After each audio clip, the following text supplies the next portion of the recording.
మెదక్ జిల్లాలో దారుణం జరిగింది. పెద్ద శంకరంపేట మండలం గొట్టిముక్కలలో 23 దళిత కుటుంబాలను గ్రామస్తులు బహిష్కరించినట్లు తెలుస్తోంది.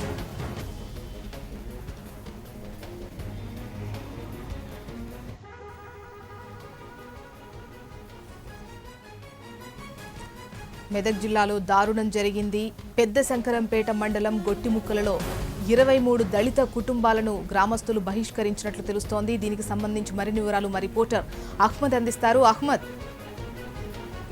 మెదక్ జిల్లాలో దారుణం చోటు చేసుకుంది. జిల్లాలోని పెద్ద శంకరంపేట మండలం గుట్టిముక్కల గ్రామంలో దళితులు తమ పొలాల గుండా ఇతర పొలాల్లోకి పనులకు వెళ్తున్నారని చెప్పేసి ఒక వర్గానికి సంబంధించినటువంటి గ్రామస్తులు పెద్ద మనుషులతో కలిసి గ్రామ బహిష్కరణ చేశారు. అయితే మొత్తం 23 దళిత కుటుంబాలను బహిష్కరిస్తూ గ్రామ సభలో తీర్పు ఇవ్వడం జరిగింది. అయితే దీంతో గ్రామస్తులంతా కలిసి, అంటే గ్రామంలో ఉన్నటువంటి దళితులంతా కలిసి కూడా దళిత సంఘాలతో కలిసి పెద్ద శంకరంపేట పిఎస్ లో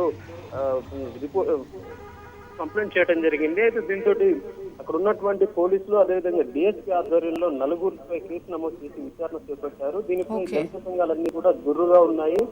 ఇప్పటికీ రాకెట్ యుద్ధంలో కూడా వివక్ష కొనసాగడంపై జిల్లాలో ఉన్నటువంటి దళిత సంఘాలన్నీ కూడా మండిపడుతున్నాయి. నిందితులపై కఠిన చర్య తీసుకోవాలని చెప్పేసి కూడా వీరు డిమాండ్ చేస్తున్నారు. అయితే డిఎస్పీ 4గురిపై కేసు నమోదు చేశారు. అయితే ఈ 4గురు గతంలో వీరి మధ్య ఏమన్నా ఇతర కొట్లాట్లు ఏమున్నాయా, కక్షపూరితంగా వ్యవహరించిన అన్న కోణంలో కూడా దర్యాప్తు చేస్తున్నామని చెప్తున్నారు. అయితే ఇట్లాంటి ఘటనలు ఉపేక్షించేది లేదని కూడా మెదక్ డిఎస్పీ స్పష్టం చేయడం జరిగింది. అయితే గ్రామంలో ఉన్నటువంటి సాధారణ పరిస్థితి వచ్చేంత వరకు కూడా గ్రామంలో పోలీసుల బందోబస్తు ఏర్పాటు చేస్తామని చెప్పేసి కూడా డిఎస్పీ పేర్కొన్నారు. రైట్ అహ్మద్.